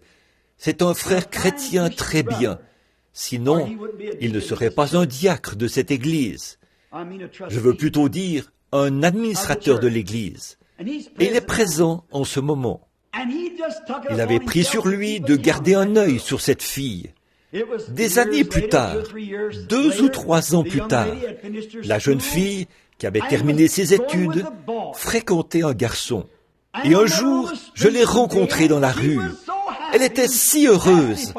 Elle témoignait de la gloire et de la puissance de Jésus-Christ, après qu'ils lui ont dit ce que c'était. La fille est mariée, elle a des enfants et elle vit heureuse. Et son père vient là où travaille cet homme pour se faire couper les cheveux. Et Monsieur Egan, qui est ici, a suivi son cas tout du long. La fille est en forme et en parfaite santé. Ça fait combien de temps, frère Egan? Plusieurs années, n'est-ce pas? Et elle est en vie aujourd'hui pour rendre témoignage que Dieu guérit la maladie de Hodgkin. Oh, c'est si bon de savoir que, durant les heures de détresse, nous avons un refuge. Ce refuge, c'est Christ. J'aimerais mentionner, juste pour à vous tous, un petit quelque chose qui vient tout juste d'arriver lors d'une réunion. Le Seigneur a été si bon de répondre à vos prières à tous, alors que je viens tout juste d'aller dans l'Ouest pour une réunion, il y a quelques semaines, 2 semaines. Et pendant que nous étions à Tulsa, à la convention, je n'allais pas parler parce que je devais tenir une réunion là-bas. Mais comme les ministres avaient d'autres réunions de réveil en cours, je ne pouvais pas tenir la réunion à ce moment-là. Mais j'ai passé par là pour prendre frère Argenbright et l'emmener en Californie. Ma femme et moi et le petit Joseph. Et ce soir-là, nous sommes arrivés en retard. Et j'ai compris à ce moment-là qu'Oral Roberts et Tommy Osborne devaient prêcher ce soir-là. Frère Argenbright a appelé dans différents hôtels jusqu'à ce qu'il trouve où nous étions. Et il a dit, « Venez donc à la réunion. » Il est alors venu, lui et frère Sonmore, des hommes d'affaires chrétiens, responsables du chapitre de Minneapolis. Ils sont venus me chercher et je suis entré. Ils étaient déjà en train de dîner dans la salle de bal Mayo, un endroit magnifique. Des multimillionnaires étaient assis là. Et alors, vous savez comment je pouvais me sentir d'entrer dans un endroit comme celui-là. Je ne savais même pas comment utiliser les couteaux et les fourchettes qu'ils avaient mis sur la table. Mais je suis entré. Et je suis entré pendant qu'Oral Roberts se prêchait. Et il prêchait sur la vie en abondance. Sur l'abondance. Et il disait aux hommes d'affaires chrétiens que Jésus a attrapé les poissons, les a mis dans les filets, et ils en avaient plus qu'ils ne pouvaient utiliser. Et comme vous le savez, frère Roberts est un orateur énergique. Et il a dit, il y en a amplement pour tout le monde. Et il a dit, maintenant je construis un temple ici qui coûtera probablement des millions de dollars. Il a dit, il est construit en marbre blanc. Et il a dit, je l'ai érigé à peu près jusqu'à mi-hauteur. Et je me suis retrouvé à court d'argent. Et il a dit, alors un jour, j'ai traversé la rue pour le regarder. Et le diable m'a dit, tu sais quoi? les gens qui passeront par là diront, voilà ce qu'Oral Roberts a construit. Il a dit, alors j'ai dit au diable, mais ils devront dire qu'Oral Roberts a essayé. C'est bien. Et il a dit, alors c'est venu sur le cœur d'un banquier, ici dans la ville, de me prêter beaucoup plus, soit près de 2 millions de dollars, provenant d'une banque pour achever le bâtiment. Les banques ne font pas ça, vous le savez. Et il a dit, l'homme d'affaires en question, ce banquier, est ici présent. Il a dit, je ne veux pas le nommer parce qu'il ne fait pas vraiment partie des gens du plein évangile, mais il a dit, il est ici. Et il a dit, je ne pense même pas qu'il prétende être chrétien. Mais il a dit, quelque chose a touché son cœur et il m'a fait avoir l'argent. Il a dit, s'il veut se lever, il a dit, il le peut, mais je ne veux pas l'embarrasser. L'homme s'est levé, il a dit, ça ne m'embarrasse pas, monsieur Roberts. Et il s'est assis. Donc, je suis entré et me suis assis. Ensuite, dès que frère Roberts a eu terminé, il est venu me serrer la main et m'a pris dans ses bras. Après quelques instants, alors, bien sûr, beaucoup de personnes sont venues tout autour de nous, vous savez, pour nous parler pendant que nous étions encore en train de manger. Ils voulaient organiser des réunions et tout, des ministres. Et ensuite, Demos Shakarian s'est levé. C'est le président du chapitre des hommes d'affaires du plein évangile.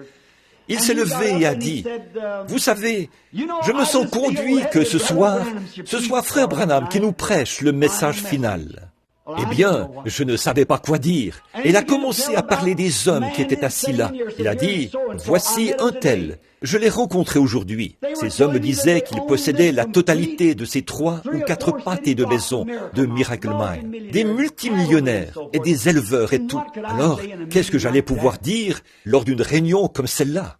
Mais vous savez, c'est toujours mieux d'obéir. Je me suis donc levé pour parler du mieux que je pouvais. Et à la fin de la réunion, c'est tout à fait déplacé que de faire un appel à l'autel dans un endroit comme ça. Mais vous savez, j'ai déjà fait des appels à l'autel dans des funérailles. Alors je me suis dit, voici une bonne occasion. Et j'ai fait un appel à l'autel. Et tous ces hommes et ces femmes riches sont venus au Seigneur Jésus et ont donné leur cœur au Seigneur. J'ai été étonné de voir une millionnaire, la femme d'un multimillionnaire qui portait un petit chapeau avec des plumes fantaisie sur le côté qui lui a probablement coûté $100.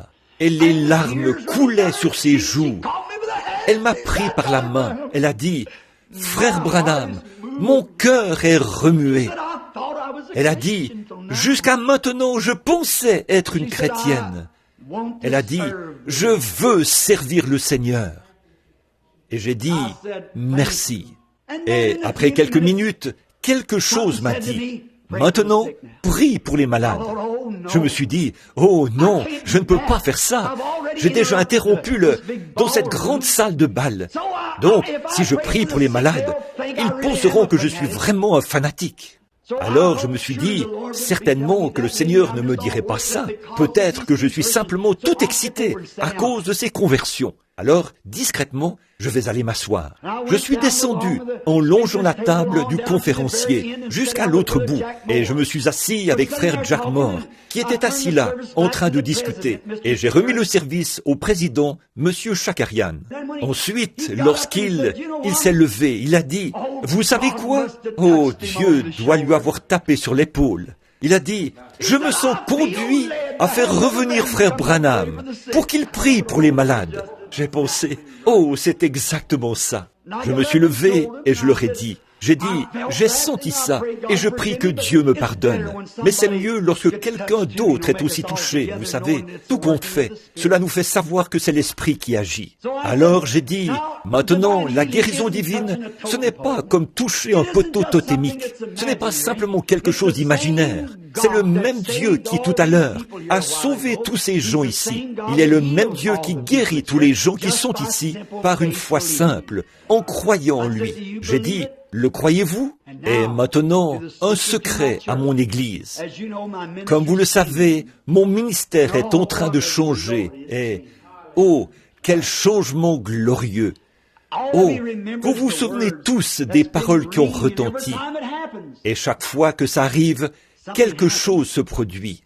Quand je commence à parler de ça, ça me vient. Dis à cette montagne. Qu'est-ce que c'était? C'était la foi. Tout est par la foi. La foi n'est pas quelque chose que l'on fabrique. La foi est quelque chose que vous avez.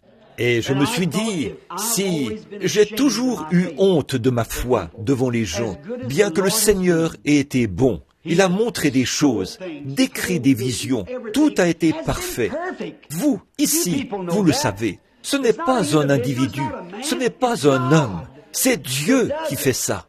Et cette photo, ici, elle est allée partout dans le monde. Celle prise en Allemagne et tenez, il y a quelques semaines. Peut-être que les nouveaux venus ici ne l'ont jamais vue. Ils en ont pris une autre. Je l'ai à la maison.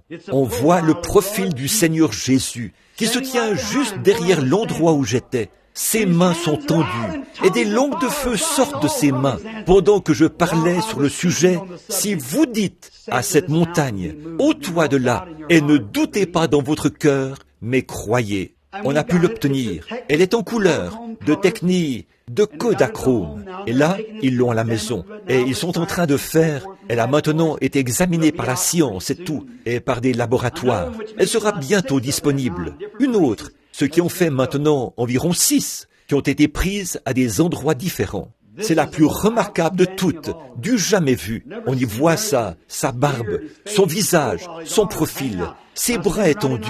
Et je me tenais là comme ceci, et là où il a ses bras, on ne peut même pas y voir une partie de moi, comme ça. Ma tête, puis mes pieds sur le sol, seulement la tête et les pieds. C'est tout ce qu'on peut encore voir, voyez?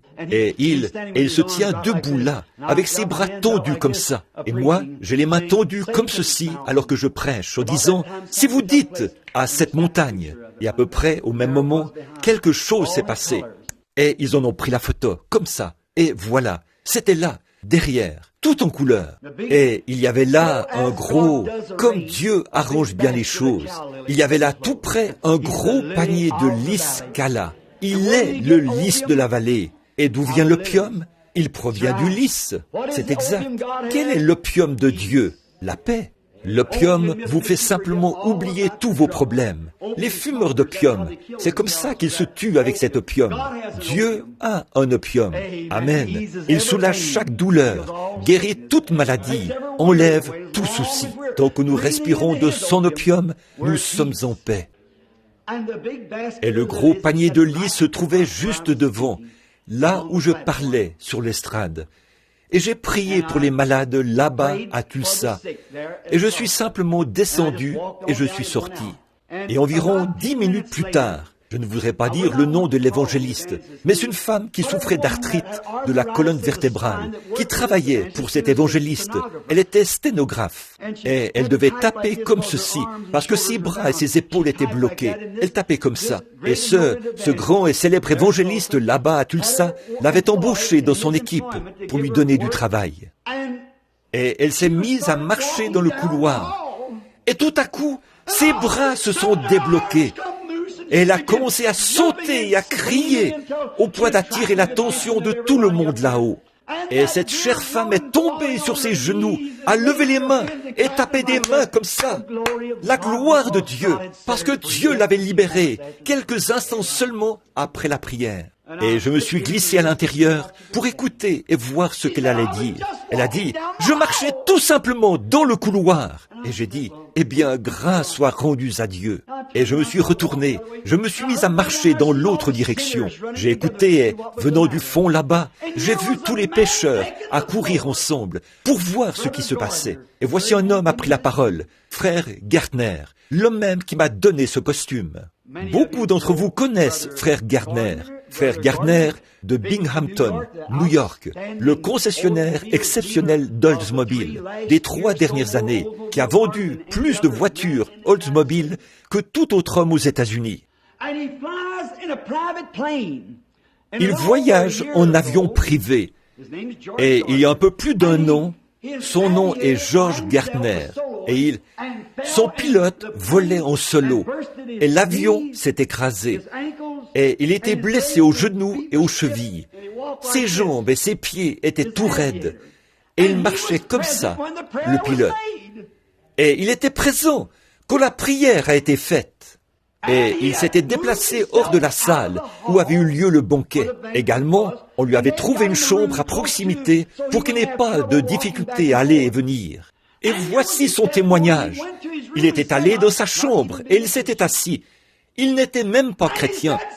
Et il a dit, « Je ne sais pas pourquoi, mais je crois à ce petit bonhomme chauve qui a prêché là-bas ce soir. » Il a dit qu'alors il a remarqué que ses orteils commençaient à bouger. Il s'est levé d'un bond, complètement guéri. Il se tenait là-bas, en train de glorifier Dieu. Il était debout et levait les jambes l'une après l'autre comme ça, et se mettait sur le côté des pieds et tout, rendant témoignage pour la gloire de Dieu. Encore une autre fois, avant que nous prions pour les malades, je logeais chez frère Argenbright, et mes bons amis, Léo et Jean, savent ce qu'il en est des appels téléphoniques. Quand le téléphone sonnait, c'est frère Argenbright qui répondait. Et vous savez, vous ne pouvez pas être partout. Mais cette fois-là, c'est moi qui ai décroché le téléphone. Je crois que tout se déroule selon la manière providentielle de Dieu. Ne le croyez-vous pas ? Je crois que c'est pour ça que la jeune femme est ici. Je crois que c'est pour ça que vous êtes tous ici. Je crois que c'est pour ça que je suis ici, qu'on s'est rencontrés pour la gloire de Dieu. C'est pour une raison. Pourquoi sommes-nous venus sur des routes verglacées pour être ici ce matin ? J'ai donc décroché le téléphone parce que frère Argenbright n'était pas dans la pièce. La personne a dit, « J'aimerais parler à frère Branham. » J'ai dit, « Je suis frère Branham. » Il était de langue espagnole. Il a dit, « Monsieur, je sais qu'il est presque déraisonnable de ma part de poser la question que je vais vous poser. » Il a dit, « Je puis imaginer combien de gens vous sollicitent et tout. » Mais il a dit, « Je suis missionnaire au Mexique. » Et il a dit, « Depuis que je suis de retour, je vis ici, à la Crescenta. Et je viens d'apprendre, il y a quelques heures, que vous étiez en ville. » Il a dit, « J'ai pris mon bébé pour essayer de l'amener vers vous, ou frère Roberts, ou vers certains des frères qui prient pour les malades. » Et il a dit, « Vu que c'est mon bébé, je suppose que ma foi est un peu faible. » Il a dit, « Mon bébé n'a pas encore 4 mois, et il se meurt du cancer. » Alors quelque chose m'a dit, « Va vers ce bébé. » Eh bien, j'ai dit, « Monsieur, je vais chercher frère Argenbright, et dites-lui où se trouve le bébé. Je vous rejoindrai. » Alors il va. Je suis allé chercher frère Argenbright, et il lui a dit. Donc, nous sommes montés dans la voiture, et nous y sommes allés. Et j'ai rencontré sa petite épouse. Lui était mexicain, même s'il n'en avait pas l'air. Il était blond de peau, le teint clair.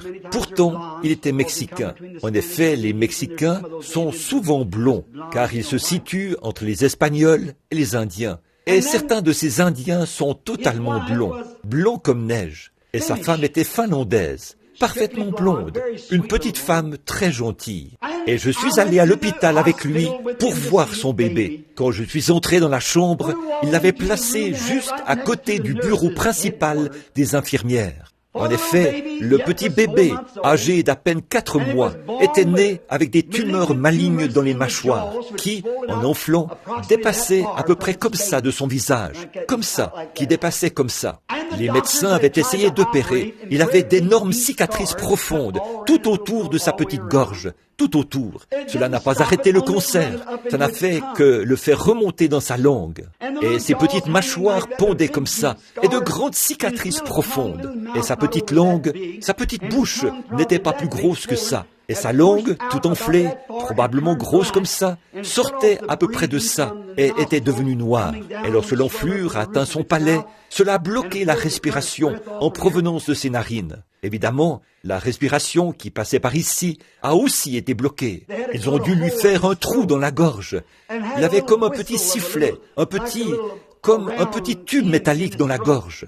Ses petits bras étaient maintenus dans des attelles comme ceci, pour l'empêcher d'arracher ce sifflet avec la main, sinon il s'étoufferait.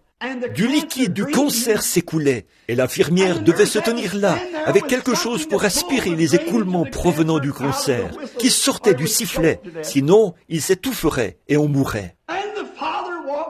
Le père est allé à son chevet, et il a dit, « Ricky, le petit garçon à papa. » Il a dit, « Papa, amenez frère Branham pour qu'il prie pour toi, Ricky. » Quand il a dit « le petit garçon à papa », le cœur m'a manqué. Je ne pouvais plus supporter ça. J'ai dû me tenir au bord du lit. Le petit garçon à papa. Et le petit enfant, même s'il était encore très jeune, savait que c'était son père. Sa respiration est devenue sifflante comme ça, et ses petits bras étaient comme ça, et lui qui essayait de caresser le petit enfant sur la tête. Un pauvre petit bébé né dans cet état. Je n'arrivais plus du tout à parler. Vous savez, vous devenez tellement ému que vous ne pouvez rien dire.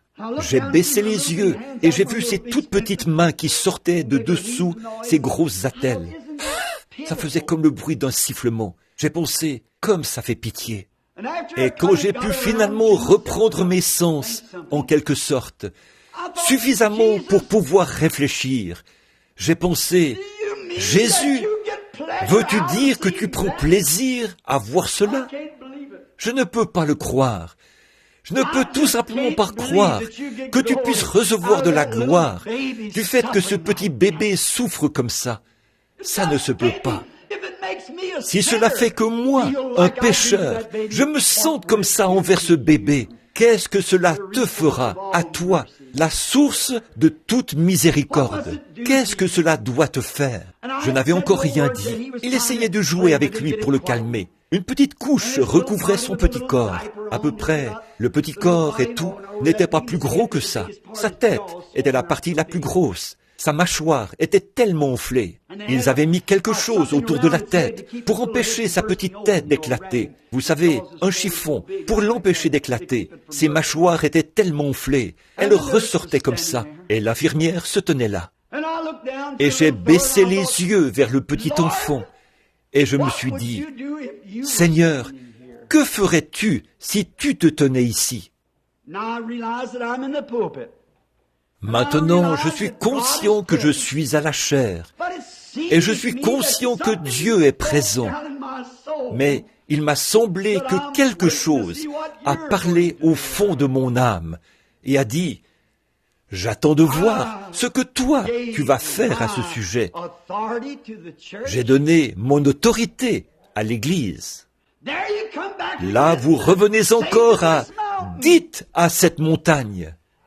J'ai donné mon autorité à l'Église et j'attends de voir ce que toi, tu vas faire. Je me demande si ça, ce n'est pas son attitude envers nous tout le temps, qu'il attend de voir ce que nous allons faire.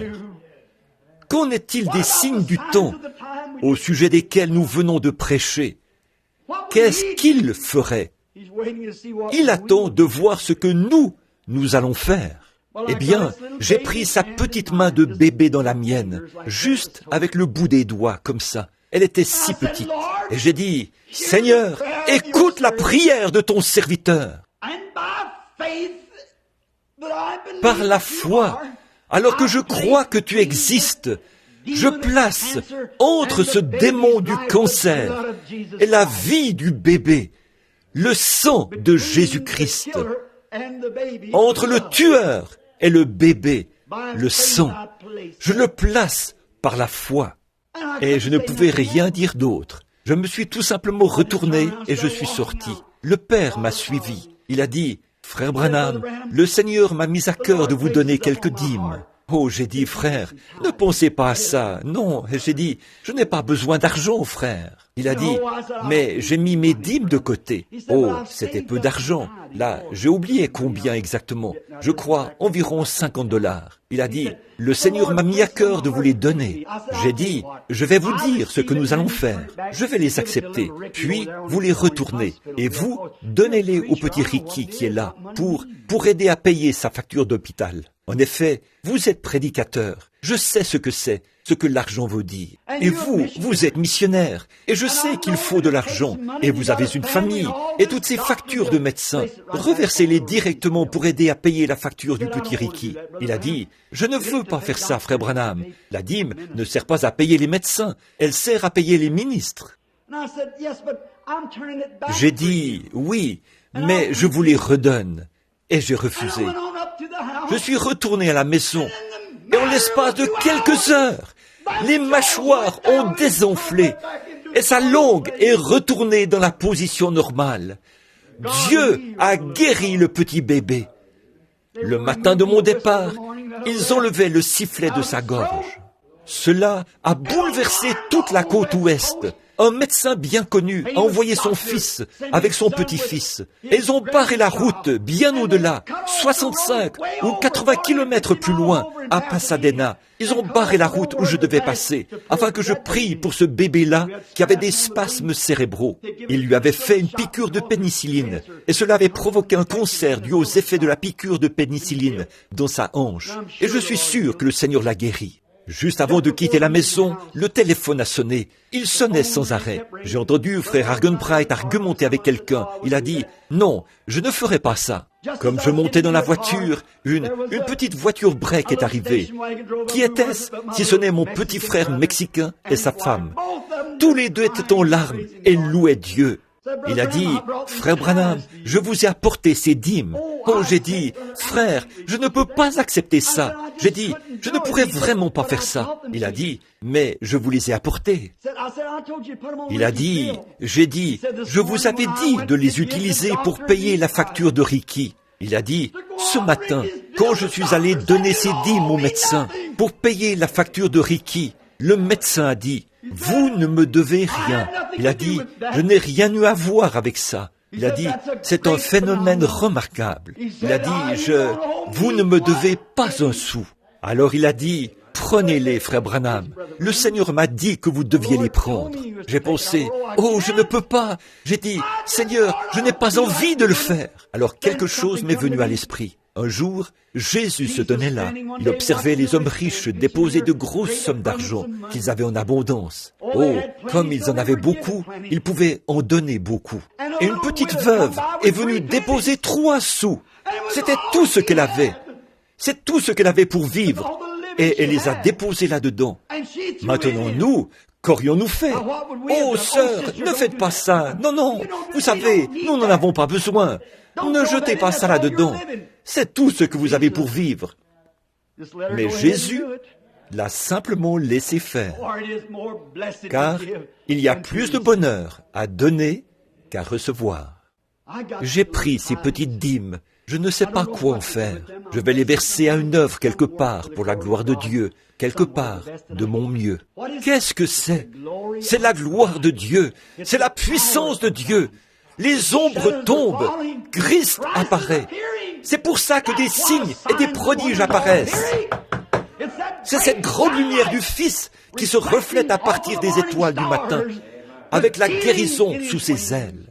Et s'il apporte la guérison à partir du reflet de sa présence, que fera-t-il quand il viendra en personne? Ces corps corruptibles que nous avons seront changés et rendus semblables à son propre corps glorieux.